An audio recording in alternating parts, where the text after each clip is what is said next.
The billionaire was getting into his Ferrari when his twin daughters shouted, "Don't get in the car, stepmom cut the brakes." Startled, he dialed 911. The wind carried the sweet aroma of ripe grapes as Thomas Everly adjusted his tie for the third time that morning.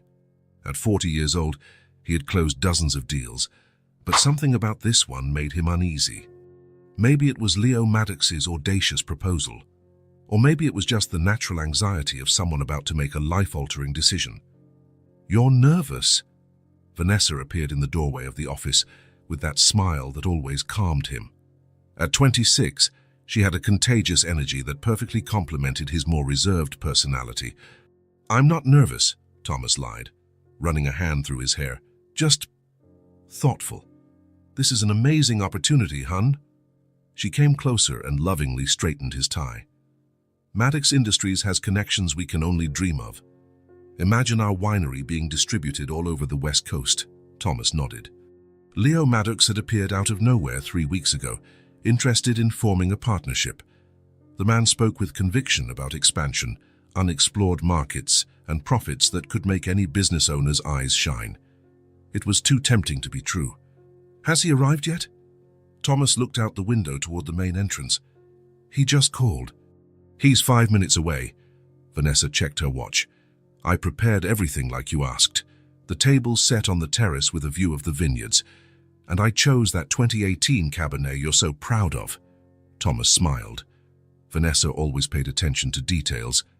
When they got married 2 years ago, she knew nothing about wine, but she learned quickly. She made a point of participating in every major decision, always with well-founded opinions. "Are the girls okay?" "They're playing in the garden. I promised they could meet the important man after lunch if they behaved." Vanessa laughed. "Sadie's already making up stories about how he's probably rich enough to own a castle." And Nora said she'll ask if he has horses. Thomas chuckled softly. The twins were his light after 2 dark years. Losing Sarah had been devastating, but Sadie and Nora kept him going. They were curious, smart, and had a unique view of the world that always surprised him. The sound of tires on gravel announced Leo's arrival. Thomas took a deep breath and headed to the entrance, Vanessa by his side. Leo Maddox stepped out of a gleaming black BMW, wearing a suit that probably cost more than many families' monthly income, tall, gray hair neatly combed, a confident smile. He had exactly the look of a successful man. "Thomas!" Leo extended his hand enthusiastically. "What a magnificent property! The pictures don't do it justice." "Thank you. This is my wife, Vanessa. A pleasure to meet you." Leo kissed Vanessa's hand politely, but not excessively. "Thomas has told me a lot about you. Said you have an exceptional vision for business." Vanessa blushed slightly. "He exaggerates, but I try to help however I can. Modesty is a rare quality these days." Leo smiled. "Shall we get down to business?" Thomas guided them to the terrace. The view was truly spectacular. Perfect rows of vines stretching as far as the eye could see, with mountains in the distance creating an almost cinematic backdrop. "Impressive," Leo murmured, clearly admiring. "How many acres?" 250. My grandfather started with just 20. A family history. That's priceless in today's market." Leo sat at the table and accepted the glass of wine Vanessa offered. "People want authenticity, tradition. That's exactly what we're looking for." During the appetizer, an arugula salad with walnuts and local goat cheese, Leo talked about his company, distributors in 12 states, contracts with major hotel chains, plans for international expansion. Every word was calculated to impress. "Our proposal is simple," Leo said as he cut into his grilled salmon. "We invest in expanding production, and you keep creative control. In 5 years, your brand will be on shelves across the country." "And what exactly would the initial investment be?" Thomas asked. $2 million to start. New equipment, hiring specialized staff, marketing campaigns." Leo paused for a sip of wine. "In return, we get 40% of the company." Vanessa almost choked on her water. 40%? "I know it seems like a lot," Leo said quickly, "but consider the growth potential. In 2 years, your 40% will be worth more than your current 100. Thomas chewed slowly, processing the information. It was a risky proposal, but Leo wasn't wrong about the potential. I need to think. Of course. It's an important decision. Leo leaned back in his chair. But don't take too long. We have other properties interested, and opportunities like this don't come often. Vanessa leaned forward. What kind of timeline are we talking about? Ideally, an answer by the end of the week. Leo smiled. I know it's fast, but the market won't wait. Joyful shouts of children echoed from the garden. Thomas looked toward the voices and saw Sadie and Nora running among the fruit trees, their blonde hair flying in the wind. They looked like two fairies in a fairy tale. Are they your daughters? Leo asked, following Thomas's gaze. Sadie and Nora, 5-year-old twins. Beautiful girls. They must be your number one priority. Thomas nodded. Always. That's exactly why this partnership makes sense, Vanessa said, gently touching her husband's arm. We want to give them the best future possible. This opportunity could ensure that... Leo raised his glass. To the future, then.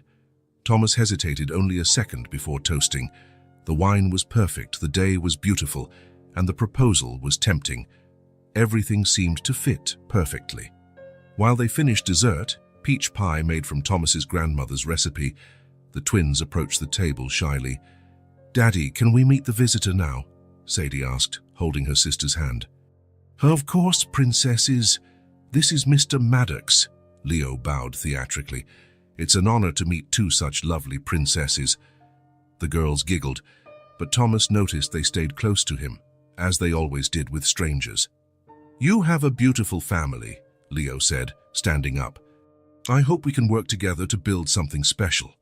After Leo left, Thomas stayed on the terrace, watching the sunset paint the vineyards in gold. Vanessa joined him, resting her head on his shoulder. What do you think? She asked softly. It's a big decision, but a good opportunity. Thomas hugged his wife, breathing in the familiar lavender scent in her hair. We'll see.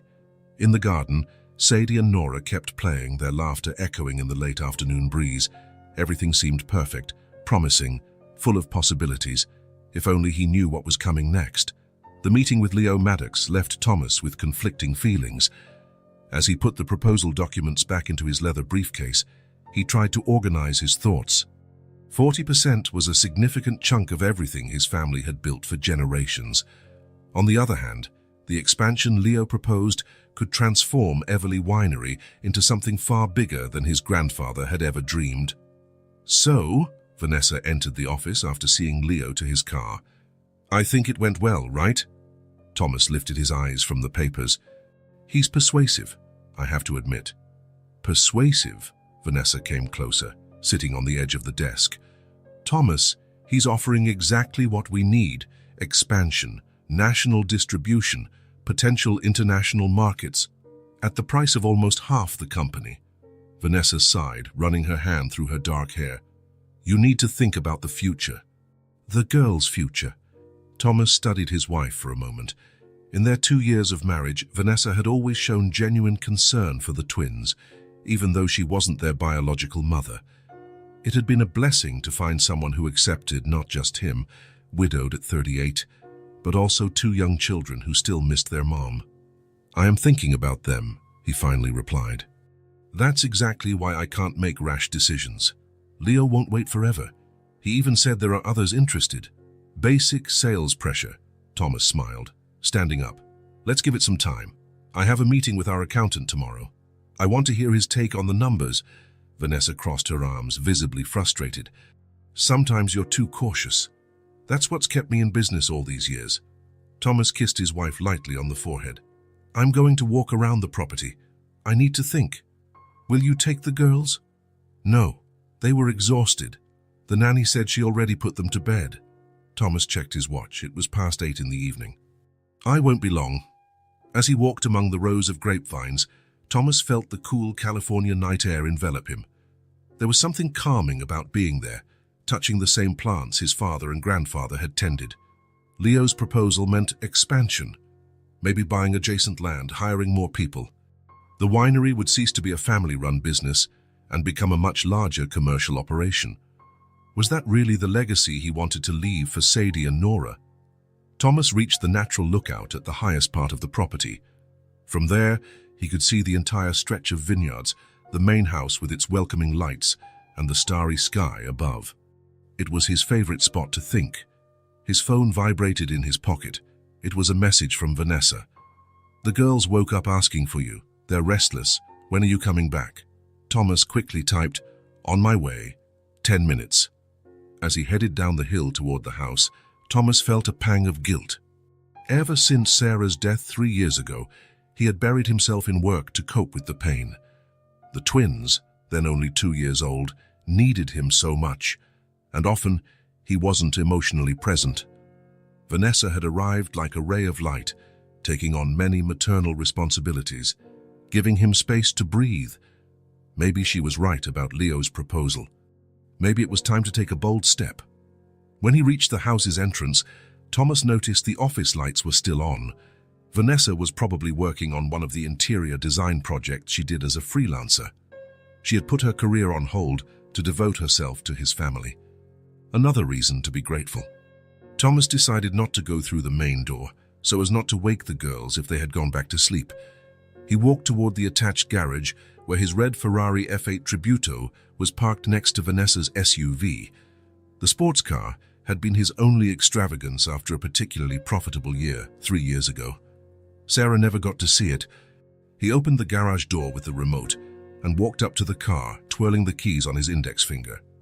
The meeting with Leo, the conversation with Vanessa, the walk through the vineyards, all of it spun in his mind as he approached the vehicle. Thomas opened the car door and was about to get in when he heard them.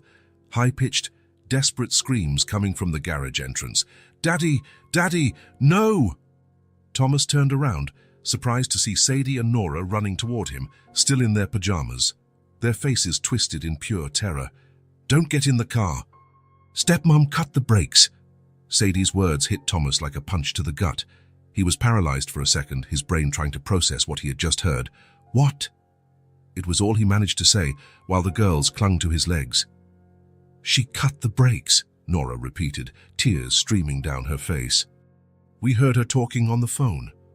Thomas looked at the car, the key still in his hand. Could it really be that Vanessa? No. It had to be some misunderstanding. The girls must have heard incorrectly, misinterpreted a conversation. But the terror in their eyes was real. Thomas knelt down, hugging them both tightly. "It's okay, princesses. It's okay. I won't get in the car." "She wants to hurt you," Sadie sobbed. "She said it would be an accident." Thomas's blood ran cold. He looked again at the car, then at the door leading into the house. There was no sign of Vanessa. "Go back to your room," he whispered to his daughters. "Pretend you're asleep. I'll take care of this, I promise." "You won't get in the car?" Nora asked, her blue eyes so much like her mother's, pleading. "I won't. I promise. Now go, quickly and quietly." The girls hesitated for a moment but then ran back inside. Thomas stood up slowly, his mind racing to put the pieces together. Could it really be possible? Carefully, he approached the car again. He slid into the driver's seat without closing the door. He wouldn't start it, of course, but he needed to check. He turned on the electrical system only, checking the instrument panel. Everything looked normal. With slightly trembling hands, Thomas grabbed his phone. He hesitated for a moment, then dialed 911. "911, what's your emergency?" The woman's voice on the other end sounded calm and professional. "I need to report a possible attempt at..." Thomas swallowed. The words sounded absurd. "I suspect my car's brakes have been tampered with." "Are you safe, sir?" "Yes, I didn't get in the car. My daughters warned me." "What's your address, sir?" Thomas provided the details of Everly Winery. The dispatcher promised a patrol car would be there in under 10 minutes, as there was one nearby. After hanging up, Thomas remained seated in the car, his mind in turmoil. Part of him wanted to believe this was all a horrible misunderstanding. Maybe the girls had watched some inappropriate TV show. Maybe they had a nightmare, but the fear in their eyes was too real. Thomas got out of the car and walked to the front of the vehicle. He knelt and tried to look underneath, but the garage lighting wasn't bright enough for a proper inspection. He wasn't a mechanic, but he knew the basics about cars. If someone had cut the brake lines, there should be visible signs. Thomas, what's going on? Vanessa's voice made him turn quickly. She stood in the door connecting the garage to the house, wearing the blue silk robe he'd given her for her birthday. Her face showed genuine surprise and concern, or was it the perfect mask? "Were the girls awake?" Vanessa asked, taking a few steps toward him. "I heard voices." Thomas stood up slowly, watching every detail of his wife's expression. "They came down here." "Why? What happened?" Thomas hesitated. Should he confront her directly? Without proof, relying only on the testimony of the girls? "They were worried about me," he answered vaguely. Vanessa frowned. "Worried? Why?" Before Thomas could answer, blue and red lights lit up the garage entrance. The police had arrived with surprising speed. "Thomas, why is there a police car here?" Vanessa's voice rose an octave. "What's going on?" Two officers approached, a slightly older man with grey hair and a younger woman with a serious expression. "Mr. Everly," said the older officer. "I'm Sergeant Reeves. We received a call about a possible sabotage to a vehicle." Vanessa's eyes widened. "Sabotage? Thomas, what is he talking about?" Thomas took a deep breath. "My daughters warned me someone might have tampered with my car's brakes." "What?" Vanessa sounded genuinely shocked. "Who would do such a thing?" The younger officer walked over to the Ferrari. "Is this the vehicle in question?" Thomas nodded. "Yes, it's an F8 Tributo, 2021 model. We'll need a tow truck to take it in for forensics," said Sergeant Reeves. "In the meantime, we'd like to ask a few questions." Vanessa stepped forward. "Is this some kind of joke? We're talking about our private property. You can't just take our car without a warrant." "Ma'am," the young officer said calmly, "we have a report of a possible homicide attempt. That gives us the authority to investigate immediately." "Homicide?" Vanessa put a hand to her mouth. "My God, Thomas, what is happening?" Thomas remained silent, observing her every reaction. Surprise, indignation, fear, all appropriate emotions for the situation. But something in her eyes looked calculated. Or was it just his imagination, fueled by his daughter's terrifying words? The officers requested permission for a preliminary inspection of the vehicle, which Thomas granted immediately. Using powerful flashlights, they examined the underside of the car. "Mr. Everly," the female officer called after a few minutes. "Can you come here for a moment?" Thomas approached and knelt beside her. She pointed the flashlight at a specific spot under the car. "See this? It's the brake line. It looks like it was partially cut. Not completely, which means the brakes would still work at first but fail under pressure." A chill ran down Thomas's spine. So it was true. It wasn't just the girl's imagination or a misunderstanding. Someone had deliberately tried to cause an accident. When he stood and looked at Vanessa, she was pale. That's impossible," she stammered. "Who would do this?" "Thomas, someone's trying to kill you." Her performance was perfect. The tremor in her voice, the panicked look, even the way her hands nervously gripped the robe's belt. If not for the girl's words, Thomas would have completely believed her. "We'll need you both to come down to the station to give statements," Sergeant Reeves said. "And we'll need to speak with your daughters too, Mr. Everly." "They're only 5, Thomas replied automatically, parental instinct kicking in. "We understand, sir. We have specialists trained to talk to children. It will be handled with the utmost care." Vanessa approached Thomas, lightly touching his arm. "This is crazy. Who could want to harm you?" Thomas looked at her hand on his arm. The same hand that possibly held the tool that cut his brake lines. The same touch that, until a few hours ago, had brought him comfort and safety. "I don't know," he replied coldly, subtly stepping away. "But I intend to find out." The following days were a blur of statements, forensics, and interrogations. Police confirmed what they already suspected. The Ferrari's brakes had been intentionally sabotaged.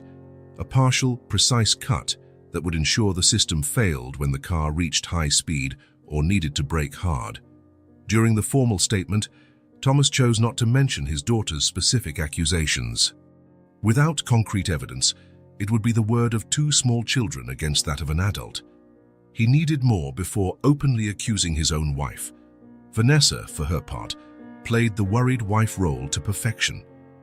Tears at the right moments, appropriate outrage, theories about potential business enemies, everything carefully calculated to deflect suspicion.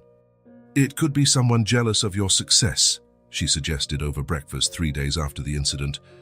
"Or maybe someone who doesn't want you to close the deal with Leo." Thomas watched her carefully as she spoke. Since that night, he had begun noticing small details: how she checked her phone with unusual frequency, how her stories about where she'd been or what she'd done sometimes had minor inconsistencies, how she subtly tried to influence his decision about Leo's proposal. "Speaking of which," Vanessa continued, spreading jam on toast, "Leo called yesterday. He wanted to know if everything's okay and if you've made a decision on the proposal." "He called you directly?" Thomas asked, keeping his tone neutral. Vanessa hesitated for a fraction of a second. "No, he called the office, and Martha transferred him to me since you were at the station." Another tiny inconsistency. Martha, the secretary, had taken the day off yesterday. "I'll call him later," Thomas replied vaguely. "I think we should accept," Vanessa said, leaning forward. "After all this, it'd be good to have a strong partner like Maddox Industries." Thomas nodded slowly, pretending to consider. "Maybe you're right." Vanessa's eyes briefly shone before she controlled her expression. "I'm only thinking of your best interests." "Of ours." "I know." That night, once the girls were in bed, Thomas stayed alone in the office, mentally revisiting everything that had happened. The pieces were starting to fit together, forming a disturbing picture. Leo Maddox's sudden arrival, his abrupt interest in Everly Winery, which, while successful, wasn't exactly a national name. Vanessa's insistence on accepting the proposal, her unusual urgency, and now the sabotage that would conveniently have taken him out of the picture. If he died in a car accident, Vanessa would inherit his share of the winery. As the twins' legal guardian, she'd also control their shares until they came of age. And if she was already negotiating with Leo, perhaps it wasn't a coincidence that Leo had called her directly. Thomas felt his stomach sink. How had he been so blind? How had he failed to see that the woman he'd married, the one he trusted with his children, could be capable of something so calculated and cruel? But there was still no definitive proof. And Thomas knew he had to tread carefully. If his suspicions were correct, Vanessa was far more dangerous than she appeared. For now, he'd maintain the facade of normalcy, pretend he believed in her innocence, observe, listen, gather evidence, and above all, protect Sadie and Nora. They, in their innocence and love, had already saved his life once. Because if there was one thing Thomas Everly would never forget, it was the terror in his daughter's eyes that night in the garage, the genuine terror of children who'd uncovered a terrible truth. Sometimes the monster doesn't hide under the bed or in the closet. Sometimes the monster wears the face of someone we pretend to love. Thomas spent the rest of the afternoon locked in his office, alternating between calls with his attorney and reviewing the contract for Leo Maddox's proposal. With every line he reread, more dark connections formed in his mind. Clauses about property succession, contingencies for unforeseen circumstances. Everything seemed deliberately vague and potentially dangerous. At 5 in the afternoon, he heard hesitant knocks at his door. It was Rosa, the housekeeper who had worked for the family for over a decade. "Mr. Thomas, the girls are asking for you. They wouldn't eat dinner." Thomas rubbed his tired eyes. "Thanks, Rosa. I'll see them now." "Sorry to ask, sir, but is everything okay?"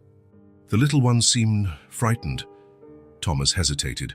Rosa was loyal and trustworthy, but he wasn't ready to share his suspicions yet. Not fully.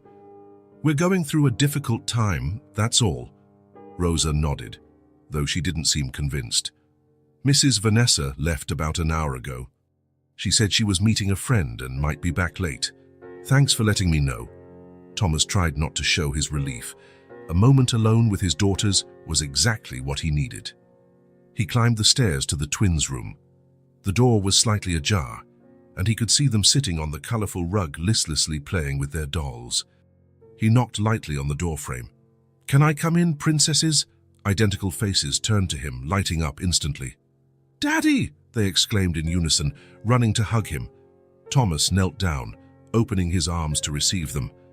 The weight of their small bodies against his chest, the smell of kids' shampoo, the warmth of their embraces, everything brought a wave of emotion that nearly overwhelmed him. These were the people he would live for, the ones he would fight for. "Rosa told me you wouldn't eat dinner," he said gently, pulling back to look them in the eyes. "We're not hungry," Sadie said, the more talkative of the two. "And why not?" The girls exchanged glances, that silent communication only twins seem to master. "We're scared," Nora finally admitted, her voice barely a whisper. Thomas felt his heart tighten. "Come on, let's sit down for a bit." He stood and walked over to Sadie's bed, sitting on the edge. The girls climbed up, one on each side of him. Thomas put his arms around their shoulders, pulling them closer. "You can tell me anything," he said gently. "Anything. Understand? I'll never be mad at you for telling the truth." Again, that look passed between the twins. "Is it about her?"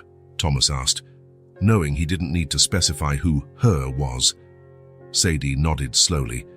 "She's mean, Daddy." "Why do you say that, sweetheart?" "She says bad things when you're not around." Thomas took a deep breath, bracing himself. "What kind of bad things?" "She talks on the phone," Nora began, her voice low. "To a man." "Do you know who that man is?" "She calls him Leo," Sadie answered. A chill ran down Thomas's spine. "And what does she say to this Leo?" The girls hesitated again. Nora looked down while Sadie bit her lower lip.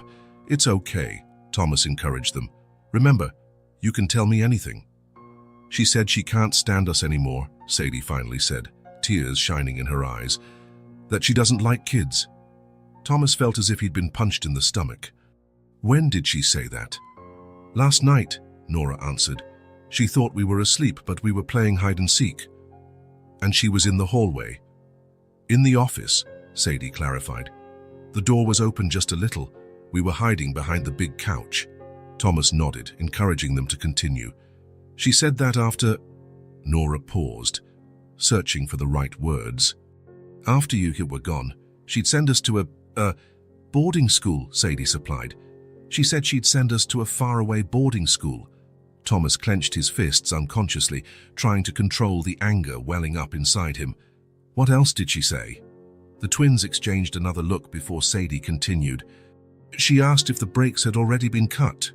Those words, spoken in his daughter's childlike voice, froze Thomas's blood. It wasn't just a vague suspicion now. It was real, terribly real. "Who cut the brakes?" he asked, struggling to keep his voice calm. "We don't know," Nora replied. "But she said it should look like an accident." "An accident on the road," Sadie added, her eyes wide. "On the curve near the lookout." Thomas knew that curve well. It was sharp and dangerous, with a steep drop on one side. Without brakes, at high speed, there'd be no chance of survival. "She laughed, Daddy," Nora continued, her voice trembling. "She laughed and said it would be perfect." Thomas closed his eyes for a moment, fighting the nausea rising in his throat. How could he have been deceived so completely? How had he not perceived the true nature of the woman he'd married? "You both did very well by telling me," he finally said, hugging them tighter. "You're very brave girls."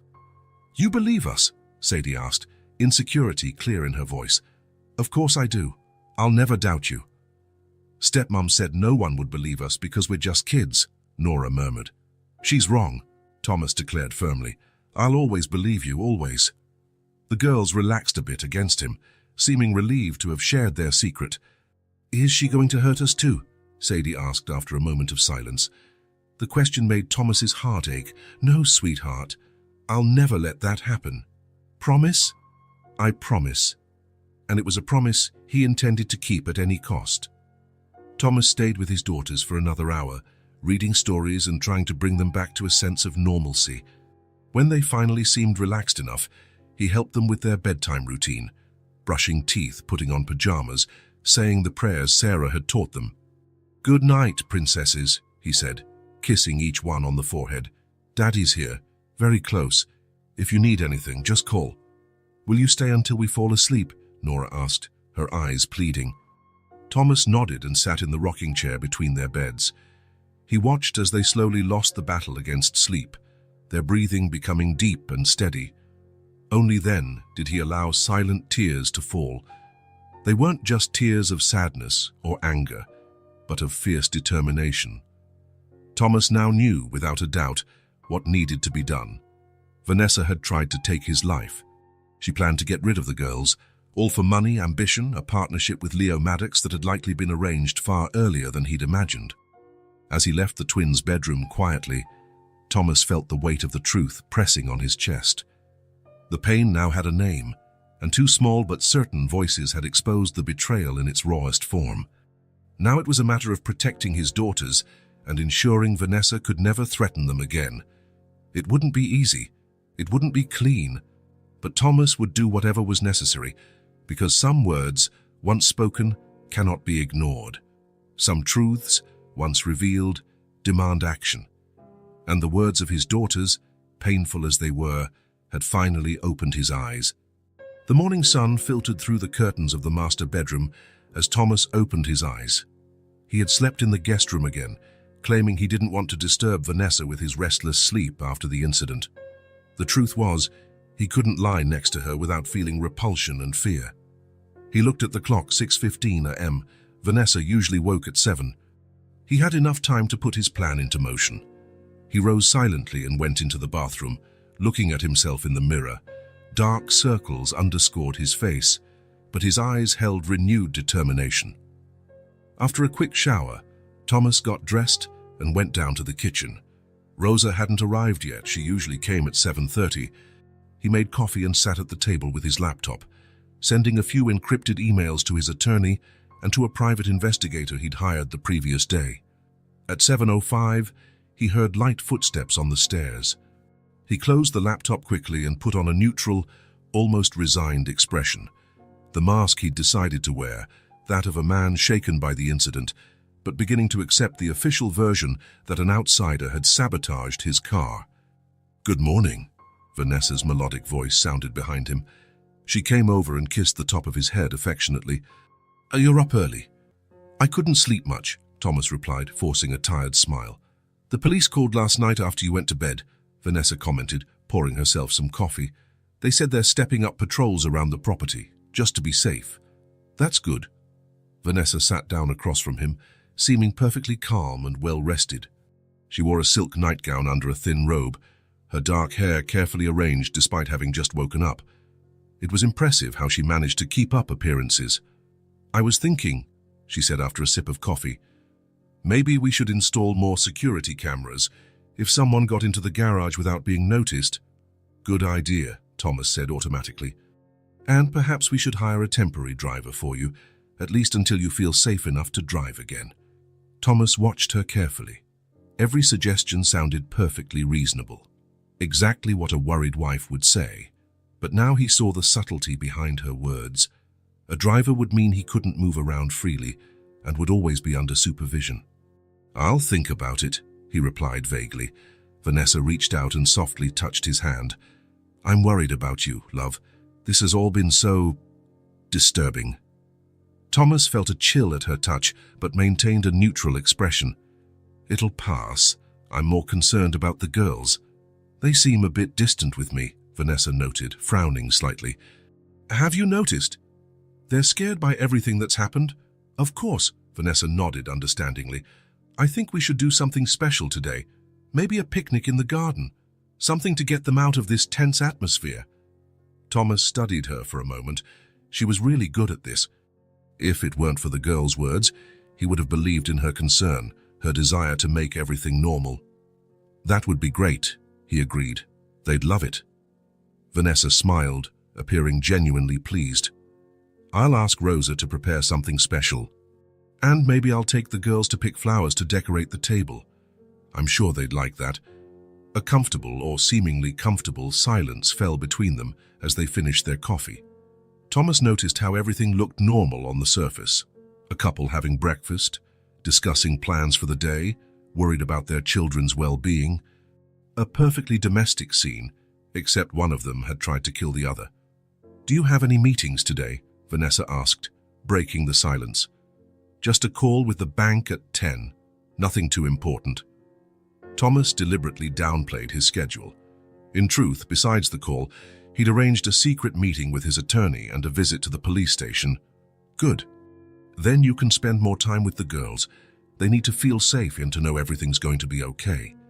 Thomas nodded, thinking about how Vanessa always mentioned the girls, always presented herself as the dedicated, loving stepmother. Now he saw the performance behind every word, every gesture. The rest of the morning passed with an almost surreal normality. The girls came down for breakfast in their pajamas, their blonde hair tousled. They tensed visibly when they saw Vanessa, but Thomas gave them a reassuring look that seemed to calm them. "Good morning, my darlings," Vanessa said sweetly, standing up to serve them pancakes. "Did you sleep well?" Sadie and Nora exchanged looks before nodding timidly. "We were thinking of having a picnic today," Thomas said, trying to ease the tension. "What do you think?" The twins' faces brightened. "Can we bring Sandy?" Nora asked, referring to the family's golden retriever. "Of course you can," Vanessa answered before Thomas could say anything. "I think Sandy needs a fun day too." Thomas watched as Vanessa moved around the kitchen, making more pancakes, pouring juice, acting like the perfect wife and stepmother. Occasionally, she'd touch his shoulder as she walked past, smile at the girls, or make small jokes to coax laughter out of them. Her performance was flawless, but the girls weren't convinced. They ate quietly, only responding when directly questioned, their eyes on their plates. Thomas felt his heart tighten at their discomfort. After breakfast, Vanessa announced she'd get everything ready for the picnic with Rosa's help. Thomas used the opportunity to take the girls upstairs to the playroom. "It's all right," he whispered once they were alone. "Remember what we talked about last night? We just have to pretend for a while." "I don't like pretending, Daddy," Sadie said, her lower lip trembling slightly. "I know, Princess, but it's like a make-believe game, only for a few days." "Will she leave after?" Nora asked hopefully. Thomas hesitated. He didn't want to lie to his daughters, but he also didn't want to burden them with the complexity of the situation. "We'll figure this out," he finally replied. "Trust me." The twins nodded, but the worry remained in their eyes. Thomas hugged them close, silently vowing to do whatever it took to protect them. The picnic was set up in a shaded spot in the garden, with a view of the vineyards. Rosa had prepared a basket full of sandwiches, fruit, cheese, and the chocolate cookies the girls loved. Vanessa spread out a checkered blanket on the grass and decorated the makeshift table with wildflowers picked from the property. Superficially, it looked like an idyllic family scene. Thomas watched Vanessa serve lemonade into the girls' colorful cups, fix the bow in Sadie's hair, and toss a stick for Sandy to fetch. Each gesture was calculated to project the image of a loving stepmother. "It's a beautiful day," Vanessa commented, gracefully sitting on the blanket. "Perfect for forgetting our worries, right?" "Yes," Thomas agreed mechanically. "The girls told me you read 3 stories to them last night." Vanessa smiled, looking at the twins who were playing with Sandy a few yards away. "You're a wonderful father, you know," Thomas forced a smile. "They're everything to me." "I know," Vanessa said softly, touching his hand. "It's one of the things I love most about you, how devoted you are to them." Thomas fought the urge to pull his hand away. Every touch from her now made him recoil, but he couldn't show it. "I can't imagine my life without them," he responded, looking directly into her eyes. "I'd do anything to protect them." For a fleeting moment, Thomas thought he saw something. Irritation, worry, flash in Vanessa's eyes, but her expression quickly returned to one of affection. "Of course you would," she replied, "and so would I. They've become part of my life." The afternoon passed slowly. Thomas remained on alert, never leaving the girls alone with Vanessa, making polite conversation, laughing at the right moments. It was exhausting to keep up the act, but he knew it was necessary. When the sun began to set, they gathered the picnic things and returned to the house. Rosa had prepared dinner, roast beef and potatoes, Thomas's favorite. Another small kindness orchestrated by Vanessa. They sat at the dining table with candles lit and the meal elegantly served. Thomas found himself thinking about how everything seemed so normal. Was this the life he'd imagined when he married Vanessa? A blended family, candle-lit dinners, pleasant conversation about daily life. "You're quiet," Vanessa observed, pouring him more wine. "Just thinking," Thomas answered vaguely. "Anything specific?" Thomas hesitated, then decided to open a small crack in the facade. "About Leo's proposal, actually." Vanessa's eyes gleamed with thinly veiled interest. "Oh, I've been thinking a lot about it, especially after the incident." Vanessa put her fork down, giving Thomas her full attention. "And what conclusion did you come to?" "I'm still considering. It's a big decision." Vanessa took a small sip of wine, watching him over the rim of her glass. "With everything that's happened, you've actually been thinking about the proposal. I think it would be really good to accept." Thomas noticed how she tried to keep her voice casual, but there was an underlying tension, an anxiety she couldn't completely hide. "Why?" he asked, pretending curiosity. "Well, for several reasons," Vanessa said, placing her wine glass on the table. "First, we'd have the support of a bigger company with more resources.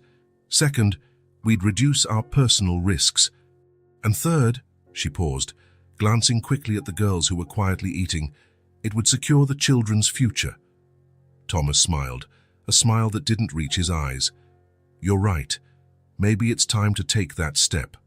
Vanessa's face lit up. "Really? You're considering saying yes?" "I'm more than considering," Thomas replied, keeping his tone light. "I think I'll call Leo tomorrow and schedule a meeting to finalize the details." "Oh, Thomas, that's wonderful," Vanessa exclaimed, reaching out to clasp his hand. "I'm sure it's the right decision." Thomas noticed how she couldn't fully hide her sense of triumph, her bright eyes, the slight flush in her cheeks, the way her breathing quickened. All signs of excitement she tried to mask as simple approval. "Let's toast to that," Vanessa proposed, raising her glass. "To the future." Thomas lifted his glass to hers, maintaining a bland smile on his face. To the future. Inside, however, he was thinking how different that future would be from what Vanessa imagined. While she likely envisioned a life of luxury funded by his money, maybe even planning how to get rid of him permanently, Thomas was devising his own strategy. The rest of dinner passed in an apparently relaxed atmosphere. Vanessa spoke excitedly about the possibilities for expansion, new markets, and the benefits the partnership with Leo would bring. Thomas agreed, asked the right questions, and fed the illusion that he was completely convinced.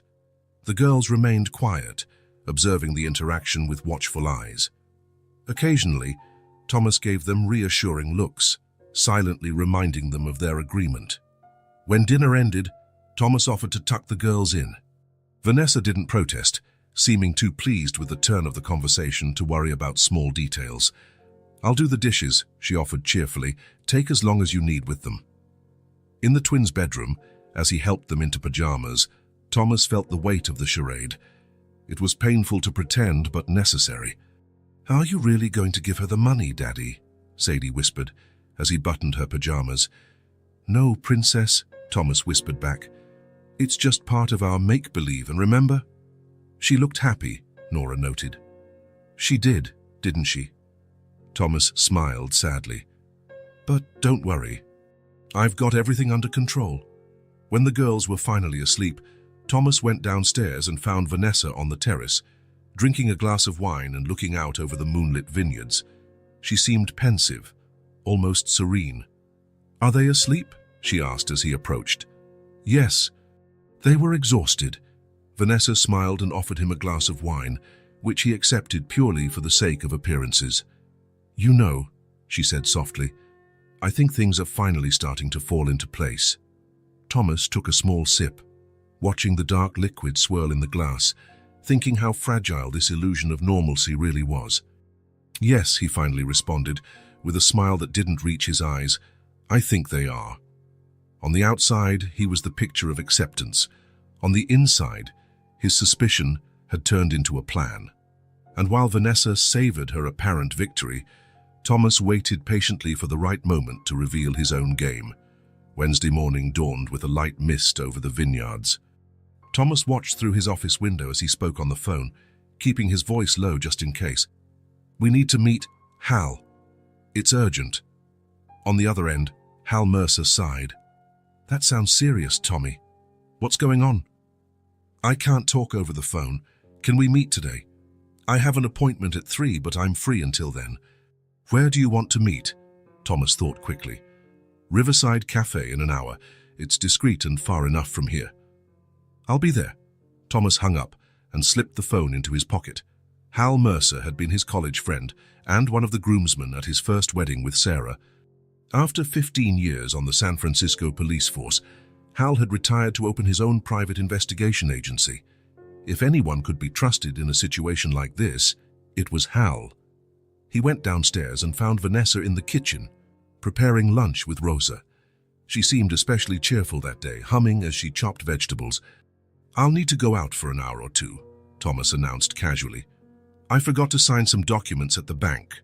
Vanessa looked up, a slight furrow in her brow crossing her face for an instant before her usual smile returned. "Sure, honey. Do you want me to come with you?" "Not necessary. It'll be quick and bureaucratic." "Well, don't be too long." "I'm making that risotto you love." Thomas forced a smile. "I'll try to be back for lunch." As he grabbed the keys to the SUV, he still hadn't replaced the Ferrari, which was in police custody. Thomas passed by the girls' room. They were sitting on the rug, drawing with colored pencils. "Daddy has to go out for a bit," he said softly. "Will you be okay with Rosa?" Sadie and Nora exchanged worried looks. "She's staying here?" Sadie asked quietly, not needing to specify who she was. "Yes, but Rosa will be with you the whole time. Remember our agreement? Pretend everything is normal." The twins nodded obediently, but Thomas could see the fear in their eyes. He knelt and hugged them tight. "I'll only be gone for a little while, I promise. Daddy's taking care of everything." "Be careful," Nora whispered, clinging to his neck. "I always am." Thomas drove swiftly along the winding road into town. Riverside Cafe was about 20 minutes from the winery, on a quiet street by the river. It was a place he and Sarah used to frequent before the twins were born, but rarely visited now, making it ideal for a discreet meeting. Hal was already there when Thomas arrived, seated at a back table overlooking the water. Even from behind, Thomas recognized the upright posture of the ex-cop. At 45, Hal was still in good shape, although his dark hair was now flecked with gray. "Tommy!" Hal stood and gave him a firm hug when Thomas approached. "Good to see you, even if the circumstances sound worrisome." Thomas sat, accepting the cup of coffee the waitress offered. He waited until she walked away before speaking. "I need your help, Hal. It's about Vanessa." Hal frowned.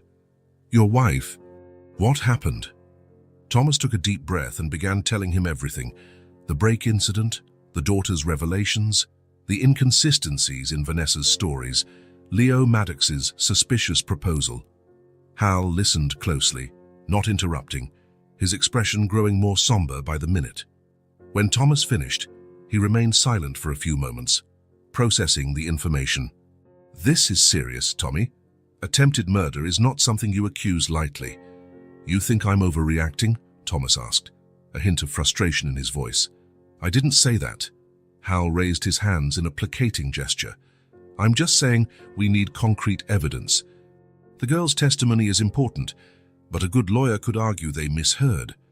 And the cut brake lines. Probably the strongest piece of the puzzle, but we still need to link Vanessa directly to it." Thomas nodded, understanding the logic. "That's why I need your help.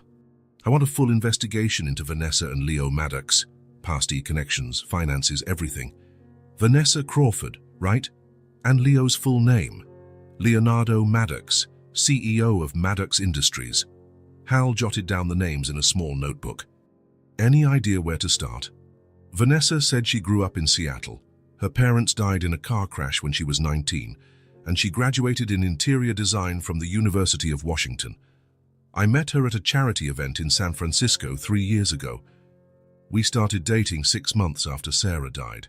And this Leo Maddox came out of the blue, right?" "Yes, 3 weeks ago. Claimed he heard about our winery through a mutual acquaintance, a wine distributor in Los Angeles." Hal made a few more notes. "I'll get on it immediately. But, Tommy, I have to ask, do you have a backup plan? If Vanessa tried to kill you once, she might try again." Thomas lowered his voice.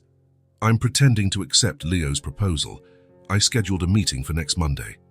Until then, I'm maintaining appearances, acting like everything's normal. And the girls, they know enough to stay alert, but not so much that they're terrified. Rosa, our housekeeper, is always with them when I'm not home. Hal looked at his friend intently. You're walking a fine line, Tommy. If Vanessa suspects you know, she won't. I'm a good actor when I need to be. Still, be careful. Desperate people make mistakes, but they can also become extremely dangerous, Thomas nodded gravely. I know. That's why I need the evidence as soon as possible. I'll work on this day and night, Hal promised, finishing his coffee. But it'll take a few days to gather solid information. Meanwhile, keep your eyes open and don't let your guard down. Never. The two friends said goodbye with a tense hug. Thomas watched Hal leave the cafe, feeling a mix of relief and apprehension. He had finally shared his burden with someone, but that made the situation even more real. On the drive back to the winery, Thomas received a message from Vanessa. Leo called. He wants to move the meeting up to Saturday. I told him I'd check with you. Is that okay? Thomas felt a knot in his stomach. 3 fewer days to gather evidence. Even so, he replied, that's fine. Confirm with him. When he got home, lunch was already on the table. Vanessa smiled brightly at the sight of him, as if his mere presence lit up her day. The girls were quiet, but Thomas could see they were relatively calm. Rosa had probably kept Vanessa busy in the kitchen, away from them. Did you manage to get everything done at the bank? Vanessa asked while serving risotto. Yes, it was quick, Thomas answered casually. Did you confirm with Leo about Saturday? Yes, he was very happy. He'll bring all the revised documents. Thomas watched her excitement, so convincing that had he not known the truth, he would have believed her every word. Her ability to dissemble made her dangerous. The afternoon dragged on. Thomas locked himself in the office, claiming he needed to review some documents before meeting Leo. In reality, he was organizing evidence and finalizing an action plan based on whatever Hal might find. Around 4, he heard hesitant knocking on the office door. Daddy? Sadie's voice was soft. Can we come in? Thomas opened the door to find the twins standing in the hallway, looking nervous and excited at the same time. What is it, princesses? Sadie looked around, making sure they were alone, before whispering, We found something. Thomas knelt to get on their level. What did you find? Nora held out her hand, revealing a cell phone Thomas immediately recognized as Vanessa's. Where did you find this? In the bathroom, Sadie answered. She was taking a shower and left it on the sink. Thomas hesitated. Going through Vanessa's phone was an invasion of privacy, but under the circumstances, You did the right thing bringing it to me, he finally said, taking the device. But we can't let her notice it's missing. Where is she now? Still in the shower, Nora said. Rosa said she's taking us to see Mr. Patterson's horses. We're leaving in 10 minutes. Perfect, I'll put the phone back before then. Now go get ready for your outing, okay? The girls nodded and ran off. Thomas closed the office door and examined the phone. It was locked, of course, but he knew the passcode. It was Vanessa's birthday, the one she used for everything. With slightly trembling fingers, he unlocked the phone. The home screen showed the usual apps, social media, email, messages. Thomas went straight to the messaging app. The most recent conversations were with himself, with Rosa, with a friend of Vanessa's named Claire, and an unidentified number. Thomas tapped on that last thread. The messages dated back 3 weeks, exactly when Leo Maddox had appeared in their lives. Thomas's heart pounded as he scrolled through. Did he agree to schedule the meeting? Unknown number. Yes, he's interested but cautious as always. Vanessa. How long do you think it'll take to convince him? Unknown number. A few weeks, maybe. He's stubborn about the family business. Vanessa. We don't have that much time. Unknown number. I'm doing my best. Trust me. Vanessa. Thomas kept reading, feeling a growing weight in his chest. The more recent messages were even more incriminating. He still suspects nothing. Unknown number, no, he's completely in the dark. Vanessa and the other matter. Is it taken care of? Unknown number in progress. All according to plan. Vanessa. Good. Remember, after that, Everything will be ours. Unknown number. Thomas stared at the screen, a mix of nausea and anger surging within him. There was no explicit mention of the car sabotage or any plan to hurt him, but the insinuation was clear. The other matter could only refer to the murder attempt. Quickly, Thomas snapped photos of the messages with his own phone.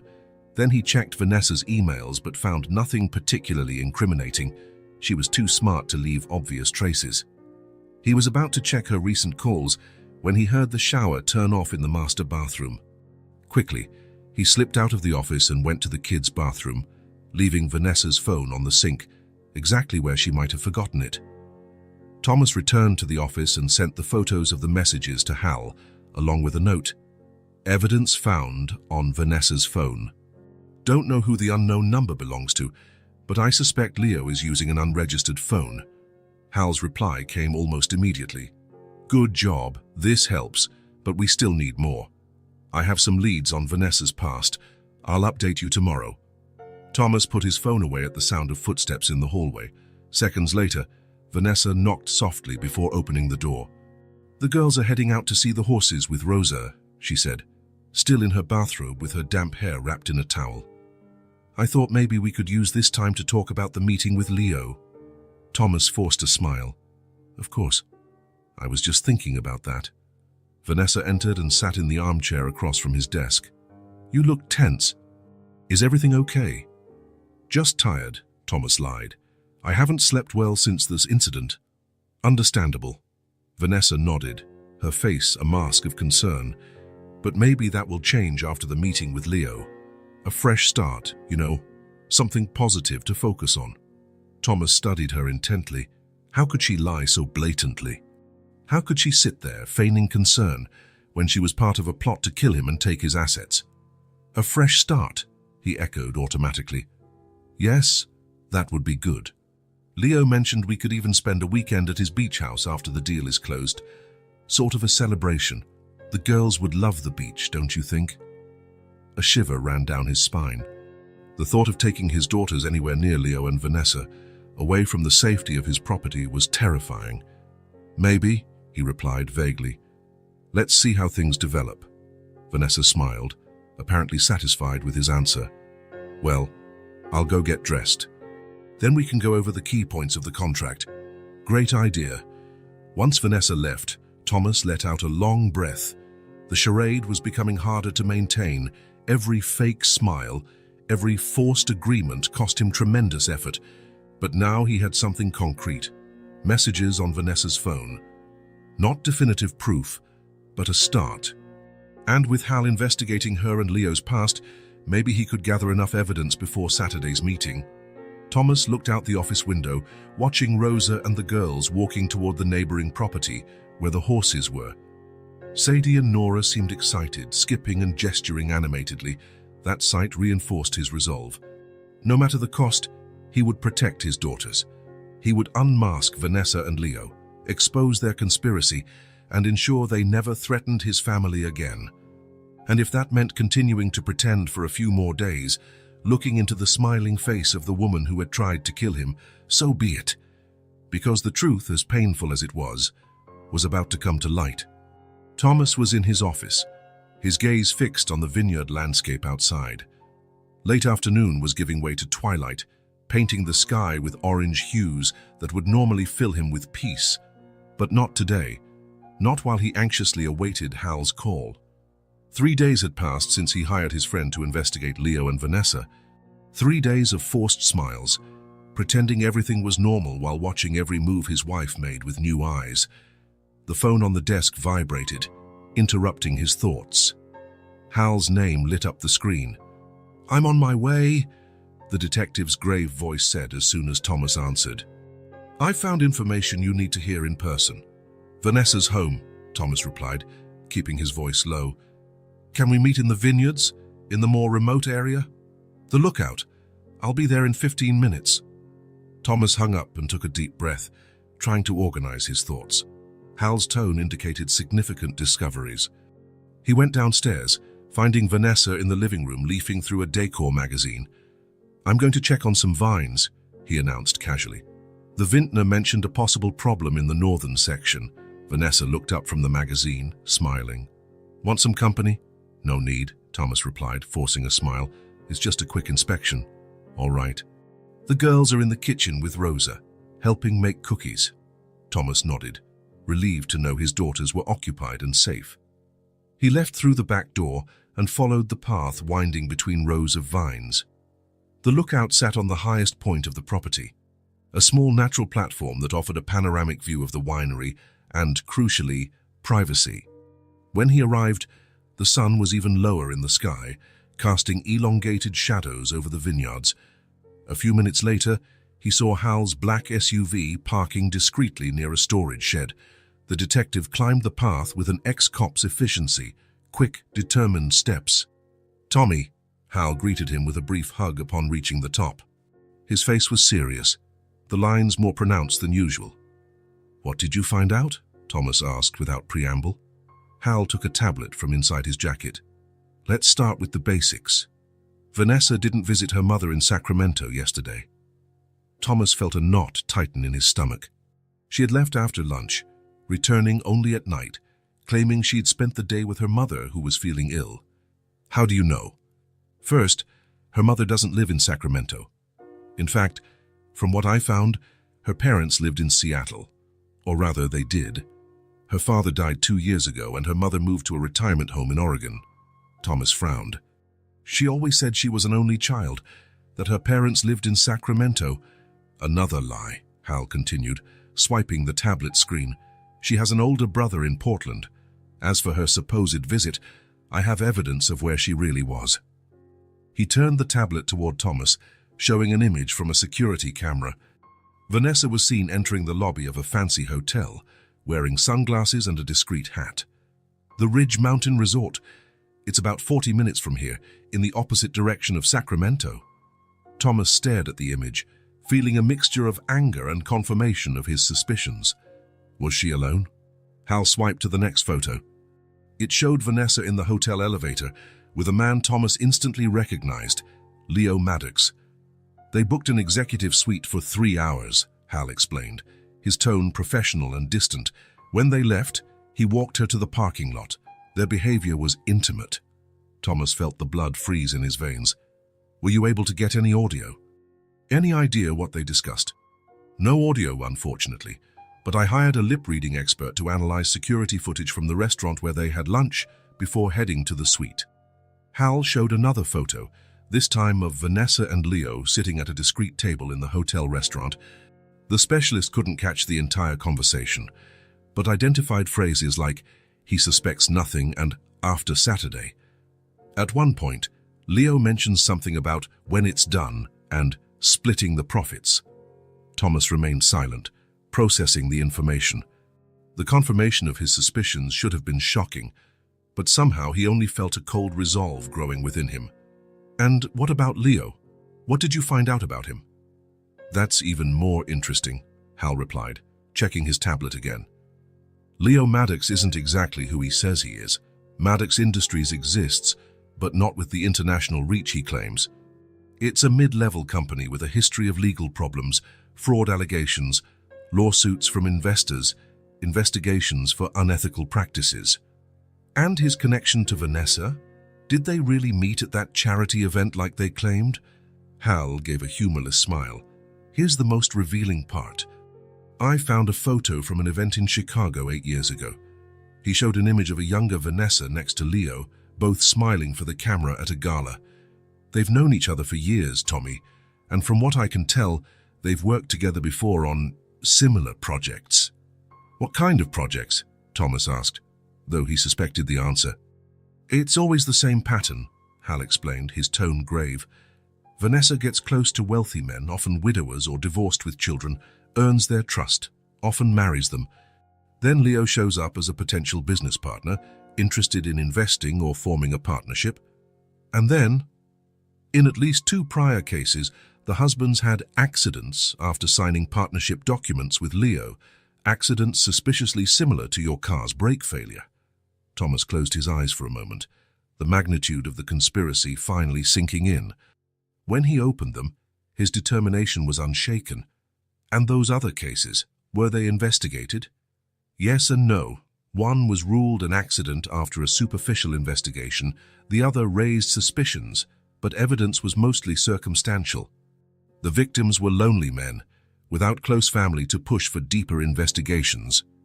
Different from my situation, Thomas observed. I have my daughters. I have you. Exactly, Hal agreed. Also, I've been checking their bank transfers.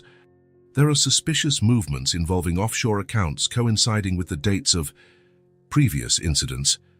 Thomas walked to the edge of the lookout, gazing at the vineyards his family had tended for generations. The sun was now touching the horizon, bathing the vines in a golden glow. For a moment, he thought of Sarah. How she had loved this view. How horrified she would be by Vanessa's plan. "What do you want to do now?" Hal asked, breaking the silence. Thomas turned around, his face set in determination. "I'm going to schedule a meeting with Leo. I'll tell him I've accepted the partnership." "Are you sure?" "That could be dangerous. It's exactly what they expect. If I suddenly refuse, they might suspect I know something. We need to keep them confident, make them believe their plan is working." Hal considered for a moment. "We can use that to our advantage. We can record the meeting, try to get them to make an explicit confession. If we get solid proof they plan to sabotage your car or are conspiring to harm you, we'd have enough to bring them down legally," Thomas finished. "Exactly. But be cautious, Tommy. These people are dangerous." "I'm aware, but I have my daughters to protect." Thomas drew in a steadying breath. "I'll call Leo today. Say I've thought it over and I'm interested. I'll suggest a meeting here at the winery where we can talk freely about the terms." "Good idea. I can set up discreet surveillance equipment in the conference room. And what about Vanessa?" "She can't suspect anything. I need to keep acting normal until we have enough evidence." Hal nodded, stowing the tablet. "I'll keep investigating. I want to see if I can find more details about the previous cases, maybe a witness willing to talk." The two men walked down from the lookout together, discussing the plan's details.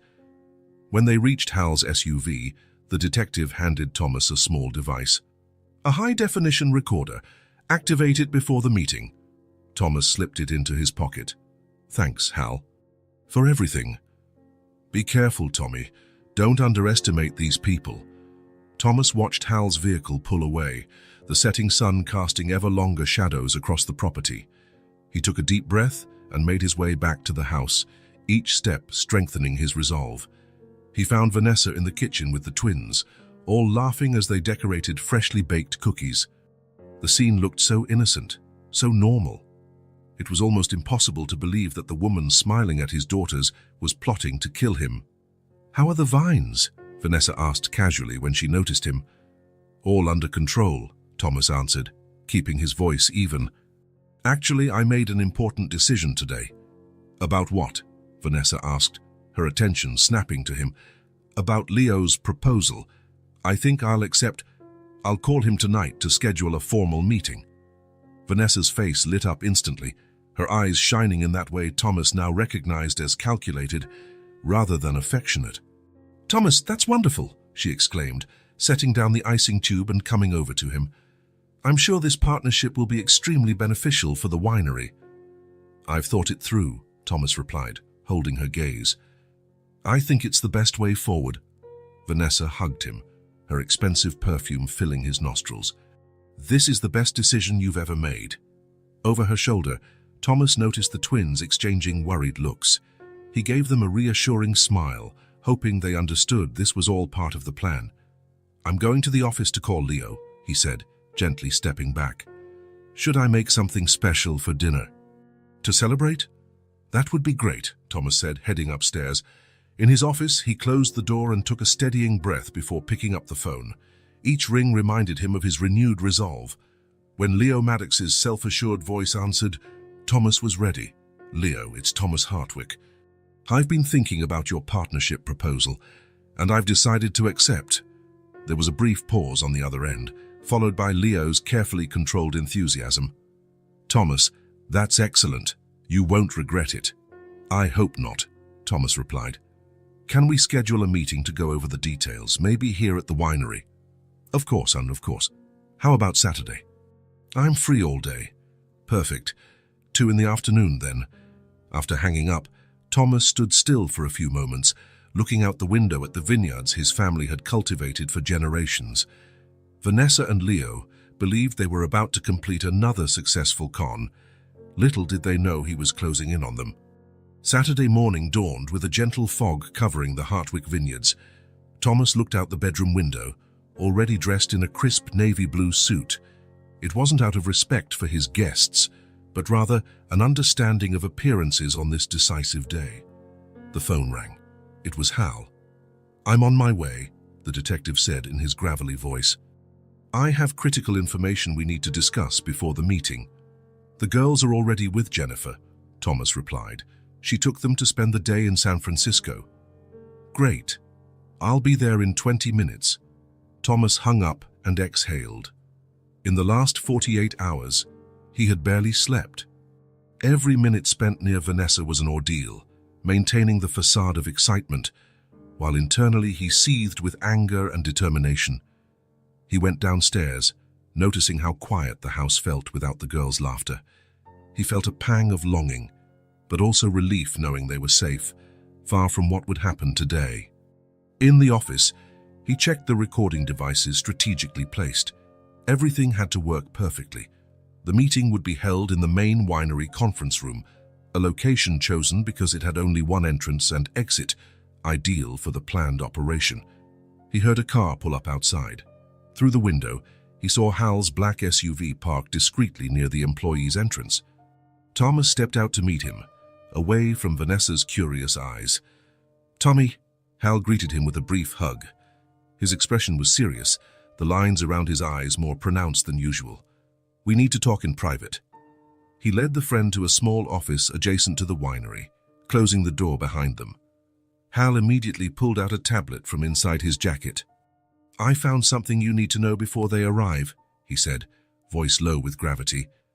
"The woman you know as Vanessa Crawford doesn't exist." Thomas frowned. "What do you mean?" "Her real name is Elaine Mercer," Hal explained, showing an old ID photo on the tablet.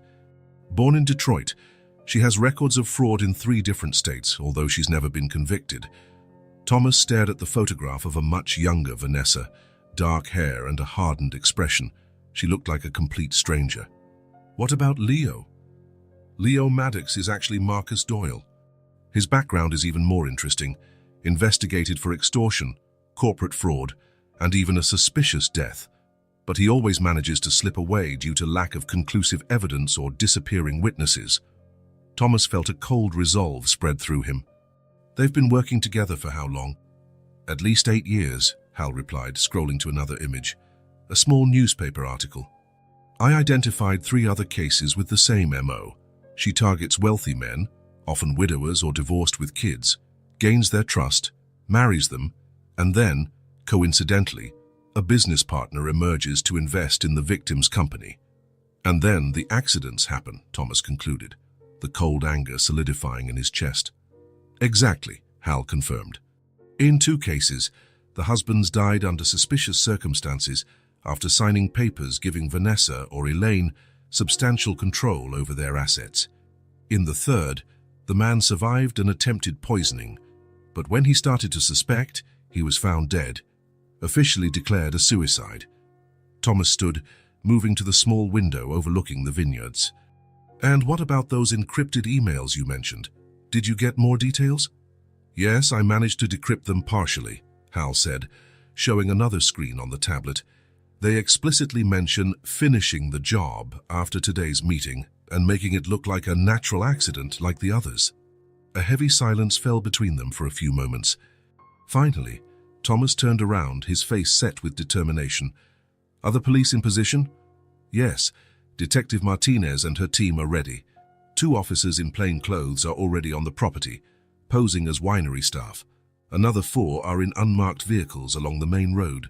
Thomas checked his watch. "Leo should arrive in about an hour. Vanessa is probably getting ready." As if summoned by his words, they heard footsteps in the hallway.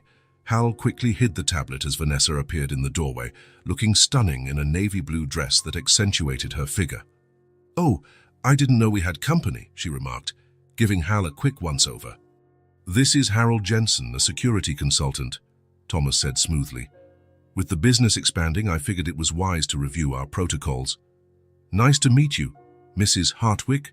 Hal extended his hand, all professional composure. "Likewise," Vanessa smiled, shaking his hand briefly. "Thomas, shouldn't we be getting ready for the meeting? Leah will be here soon." "We're almost done," Thomas replied calmly. "Could you check if Rosa prepared the coffee and snacks for the conference room?" Vanessa nodded, giving Hal one last curious glance before leaving. When her footsteps receded, Thomas exchanged a meaningful look with his friend. "She suspects nothing," Hal observed.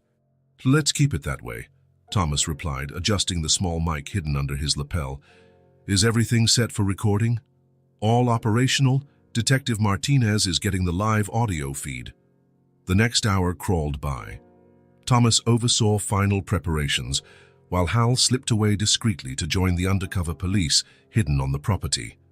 Vanessa hovered nearby, her excitement barely contained, reflected in her nervous gestures and frequent smiles. Finally, precisely at 2 in the afternoon, a black Bentley pulled up to the property's entrance. Leo Maddox, or rather Marcus Doyle, emerged from the car, impeccably dressed in an Italian suit, carrying a leather briefcase Thomas assumed held the phony partnership documents. "He's here," Vanessa announced, her voice betraying excitement beyond mere professional enthusiasm. Thomas followed her to the main entrance. Leo greeted Vanessa with kisses on both cheeks, slightly too familiar for mere business acquaintances. Then he extended his hand to Thomas with a confident smile. "Thomas, great to see you on this big day." "The pleasure is mine, Leo," Thomas replied, maintaining composure. "Shall we head to the winery's conference room? I have everything ready for our meeting." The three walked along the stone path leading to the main winery building. Thomas could feel the tension mounting, the barely contained excitement of Vanessa and Leo. They truly believed they were about to wrap up another successful con. The conference room was impeccably arranged. A large wooden table dominated the center, documents neatly laid out, and a bottle of Hartwick Vineyards award-winning Cabernet Sauvignon on display. "Impressive," Leo commented, glancing around in apparent admiration. "This place oozes tradition." "Tradition we're about to expand into new horizons," Thomas said, gesturing to the chairs. "Please, have a seat." Leo opened his briefcase, producing a set of legal documents. "I brought the final version of the agreement, as we discussed. I made a few minor adjustments based on your previous suggestions." Thomas took the documents, pretending to read them carefully. In reality, he was buying time, waiting for the right moment for the next step. "It all looks in order," he said finally, placing the papers back on the table. "But before we sign, I have a few questions. Mr. Doyle." Leo's face froze for a second. "Excuse me? Or do you prefer I call you Marcus Doyle?" Thomas continued, his voice now cold as steel. "That is your real name, isn't it?" Vanessa visibly paled. "Thomas, what are you talking about?" "I'm talking about the truth, Elaine," Thomas replied, turning to her. "Or should I say Vanessa? So many names, it's hard to keep track." Leo jumped up abruptly. "This is ridiculous. I believe this meeting is over." "Oh, it's not over," Thomas said calmly. "In fact, it's just beginning." As if on cue, the conference room door opened. Detective Martinez entered, followed by 4 uniformed officers. "Marcus Doyle, Elaine Mercer," Martinez announced formally. "You are under arrest for conspiracy, attempted homicide, fraud, and numerous other charges that will be formally presented. You have the right to remain silent." The shock on Leo's face was almost comical. Vanessa, however, shot Thomas a look of pure hatred as an officer cuffed her. "You have no idea what you've done," she hissed through clenched teeth. Thomas held her stare without flinching. "I know exactly what I've done. I protected my family from you." The police led Leo and Vanessa out of the winery. Thomas remained seated, feeling a blend of relief and exhaustion. Hal entered the room, placing a hand on his shoulder. "It's over, Tommy. You did it." Thomas nodded slowly. "The girls are safe. That's all that matters." Outside, he watched the police cars disappear down the road that cut through the vineyards. From a higher point on the property, barely visible behind a tree, Two small figures stood watching. Thomas felt his heart clench as he recognized Sadie and Nora, holding hands with their Aunt Jennifer. They weren't supposed to be there, but somehow it seemed fitting they witnessed this moment, the moment when the masks finally fell, when justice arrived. Even from a distance, Thomas could see the relief on their young faces. The masks had fallen, justice had arrived at last, and most importantly, his daughters were safe. As he walked toward them, Thomas felt an enormous weight lifting from his shoulders. The nightmare was over. Now they could begin rebuilding their lives, together, as a true family. The sunset painted the sky in shades of orange and red over Hartwick Vineyards. On the wide porch of the main house, Thomas sat in a rocking chair with Sadie and Nora on his lap. A week had passed since the arrests of Vanessa and Leo, or Elaine and Marcus as they now knew. The house felt different, lighter, as if an invisible burden had been removed. Rosa hummed in the kitchen preparing dinner, and Jennifer, who had decided to stay a few more days to help with the transition, was tidying up some toys left in the living room. Thomas studied his daughters' faces, lit by the golden glow of twilight. They seemed more relaxed, more like the happy girls they had been before Sarah's death, before Vanessa came into their lives. But there were still shadows in their eyes, invisible scars from broken trust that would take time to heal.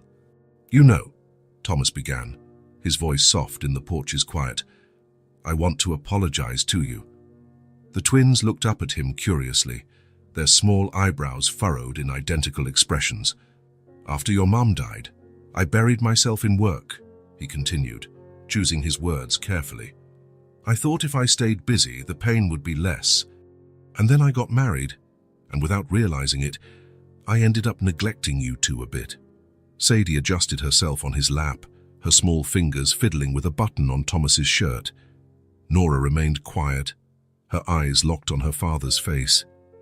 "I should have paid more attention to how you were feeling. I should have noticed you were unhappy." "It wasn't your fault, Daddy," Nora said softly. "She was really good at lying." Thomas felt a tightness in his chest at his 8-year-old's forced maturity. "Yes, she was. But even so, as your father, I should have protected you better." "You protected us in the end," Sadie countered. "You had the police arrest her." Thomas offered a slight smile, running a hand gently over his daughter's hair. "Yes, but I should have done it much sooner. I should have believed you from the start." The girls stayed silent, absorbing his words. The soft creak of the rocking chair mixed with the distant sound of birds returning to their nests at dusk. "That will never happen again," Thomas went on, his voice firm now. "You are my priority, the most important thing in my life." He hugged them tighter, feeling the comforting warmth of their small bodies. "No matter what happens, I'll always put you first. I'll always believe you. Always." The silence that followed was comforting, broken only by the gentle breeze among the vines and the rhythmic creaking of the rocking chair. Finally, Sadie raised her head, her eyes serious as she met his. "Is the stepmom coming back?" she asked, a shadow of fear in her voice.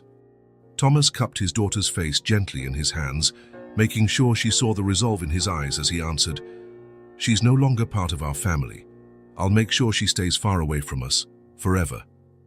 Nora hugged him tightly, burying her face in his chest. Sadie, after a moment's consideration, smiled, a genuine smile that lit up her entire face and filled Thomas's eyes with tears. "Promise," Sadie insisted, needing that final reassurance. "I promise with all my heart," Thomas answered without hesitation. The sunset deepened into purples and dark blues. Jennifer appeared at the porch door. "Dinner's almost ready," she announced with a gentle smile. "Rosa made that pasta you all love." "We're coming," Thomas replied, but he didn't move immediately. This moment with his daughters was too precious to cut short.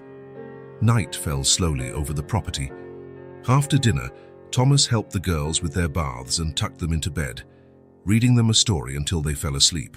When he finally went downstairs, he found Jennifer on the porch, sipping a glass of wine. "How are you?" she asked as he joined her. Thomas considered the question. "I feel alive again," he said at last. "Like I'm waking up from a nightmare."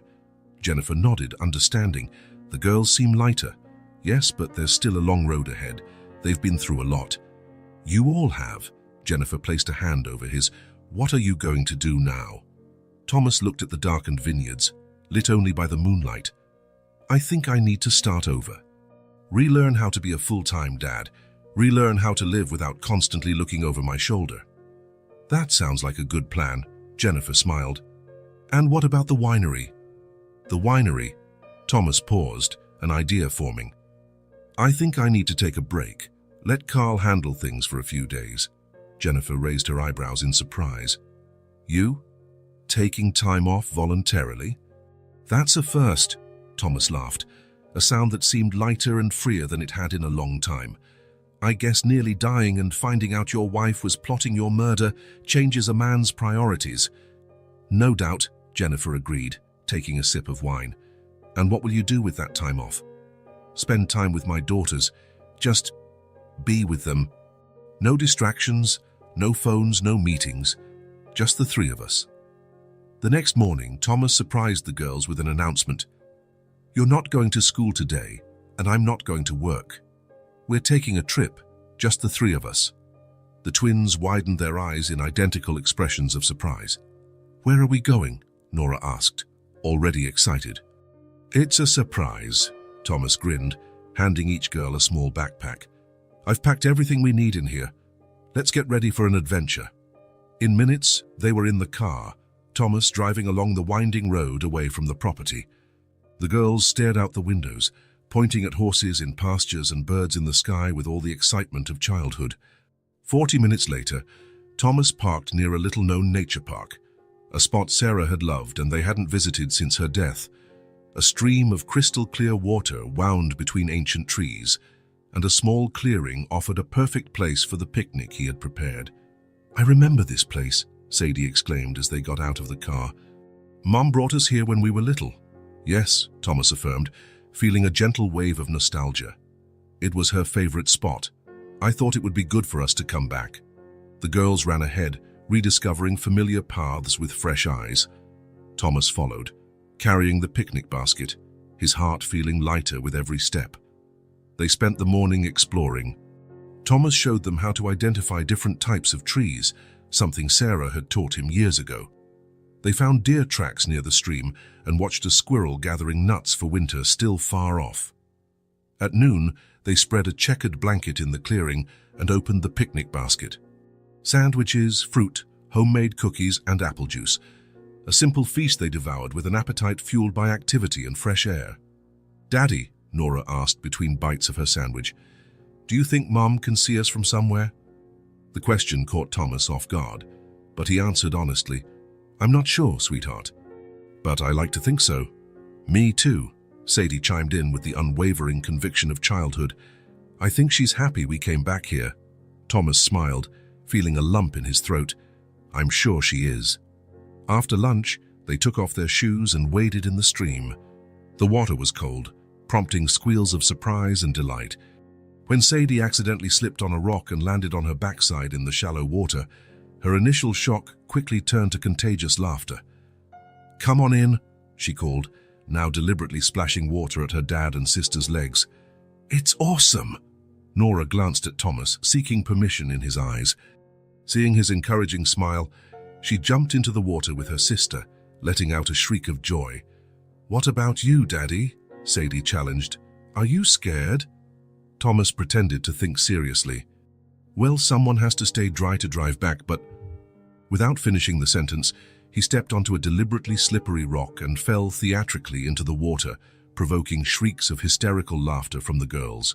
Soon, they were all soaked, pelting each other with splashes in an impromptu water fight. When they finally climbed out of the stream, the afternoon sun warmed them as they lay on the grass, gazing at the clouds and calling out imaginary shapes in their contours. That one looks like a dragon, Sadie declared, pointing to a particularly elaborate cloud. And that one is a castle, Nora added. Look at that one, Thomas pointed. Doesn't it look like two girls dancing? The twins tilted their heads, trying to see the image he suggested. I think it looks more like a melting ice cream cone, Sadie concluded, setting off more laughter. The afternoon slipped by in precious simplicity. When the sun began to sink in the sky, They packed up and walked slowly back to the car, the girls collecting colorful stones and interesting leaves along the way. On the drive home, Nora fell asleep in the back seat, worn out from their adventure. Sadie fought off sleep, determined to stay awake. "It was the best day," she murmured drowsily. "Can we do this again?" "Of course we can," Thomas promised, watching her in the rearview mirror. "Very soon." When they arrived home, Thomas carried the sleepy girls to their rooms. After tucking them in, he lingered for a moment, watching their peaceful faces as they slept, feeling a profound gratitude for having them in his life. The next morning, Thomas called Carl, his longtime friend and head vintner. "I need you in my office in an hour," he said. "I have an idea I want to discuss." When Carl arrived, Thomas was waiting with maps of the property spread out on the table and a few empty wine bottles with provisional labels in front of him. "What's all this?" Carl asked, curious. "A new line of wines," Thomas replied, a spark of enthusiasm in his eyes. "I want to use the grapes from the East Slope, the ones we reserve for special occasions." Carl let out a low whistle, impressed. "Those are the best vines on the property. You're thinking of a premium wine." "More than that," Thomas explained, showing him the provisional labels. "I want to create a line called Sadie and Nora, a tribute to my daughters." The label featured the silhouette of two girls holding hands against a backdrop of a sunset over vineyards. "That's beautiful, Thomas," Carl said, genuinely touched, "and commercially brilliant too." "What's the concept?" "Two varieties at first, a light, delicate rosé representing Nora and a bold, surprising red representing Sadie. Eventually, we might expand into a full collection." They spent the next hour discussing technical details, fermentation processes, label design, and marketing strategies. By the time Carl left, Thomas felt more energized than he had in years, not by the prospect of profit or recognition, but by the chance to honor what truly mattered in his life. That afternoon, he took the girls to the East Slope vineyard, explaining his plan as they walked among rows of vines heavy with ripe grapes. "These are the best grapes on the entire property," he said, kneeling so they could see the clusters up close, "and we're going to use them to make special wines that will carry your names." The twins' eyes went wide at the news. "Wines with our name?" Sadie asked, incredulous. "What will they be like?" Nora wanted to know. Thomas smiled, delighted by their interest. "Well, I'm thinking of a smooth rosé like you, Nora, gentle but surprisingly complex, and a bold, fearless red like you, Sadie, full of personality and impossible to forget." The girls took it all in with serious expressions, clearly impressed by the idea. "Can we help make them?" Sadie finally asked. "Of course," Thomas replied instantly. "In fact, I was hoping you'd help me choose exactly which grapes we'll use." He spent the next hour teaching them how to spot the most perfect grapes, explaining how every decision, from the moment of harvest to the length of aging, would affect the final product. "You'll own the winery one day," he said as they headed back to the house, the sun beginning to set. "It's important you learn all its secrets." "Like Mommy did?" Nora asked. "Exactly like Mommy did," Thomas confirmed, feeling a sense of peace he hadn't felt in a long time. Sarah would be proud, not only of the wines, but of how they were reconnecting as a family. That night, after dinner, they sat again on the porch, gazing at the star-filled sky. The girls, still buzzing with excitement over the wines that carry their names, talked eagerly about what the labels would look like and who should taste them first. Thomas listened with a heart overflowing with love. The pain of losing Sarah, Vanessa's betrayal, all of it was still there, scars they would always carry. But now something new was growing, a renewed bond between them, stronger for having been tested, more precious for having nearly been lost. The family was whole again. The land remained fertile and generous under their care, and love, finally, was at the center of it all. As the stars shone above Hartwick Vineyards, Thomas knew with certainty that, no matter what challenges lay ahead, they would face them together, as a family. If this story touched your heart, subscribe to the channel and turn on notifications so you don't miss the next ones. Leave a like, because it helps this story get recommended to more people. See you in the next story.